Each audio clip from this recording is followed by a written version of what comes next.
বিয়ে ছাড়া চরিত্র হেফাজতের অন্য কোনো পদ্ধতি নাই। এই চিরকুমার সঙ্গটঙ্গ যোগ দিয়ে লাভ নাই। আর যতই হারাম প্রেম করেন না কেন, এই প্রেমগুলো আপনাকে মনে শান্তি দিবে না। এগুলো আপনাকে অস্থির করে রাখবে। কেন? কারণ এটা হারাম, এটা হারাম।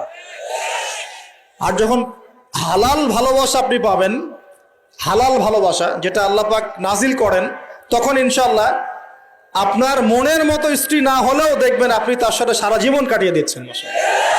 কারণ এই ভালোবাসা আল্লাহর পক্ষ থেকে আসবে। এখানে শুধু এই যে কিছু মানুষ মনে করে বিয়ে মানে যৌনতা, তাই না?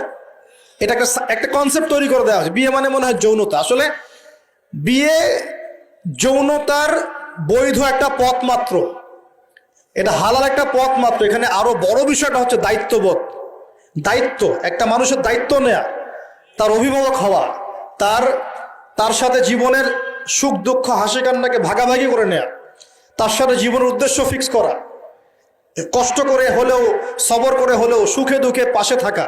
স্বপ্ন মানে পাশে থাকা। স্বপ্ন মানে কি? পাশে থাকা। তার দায়িত্ব নেয়া, রেসপন্সিবিলিটি নেয়া, তাকে খাওয়ানো, তার ভরণ পোষণ দেয়া। কেউ যদি আপনার স্ত্রীর দিকে খারাপ চোখে তাকায়, আপনি তার চোখটা পর্যন্ত তুলে ফেলবেন, এর নাম বিয়ে। এই কাজ করবেন না? এই কাজ করবেন।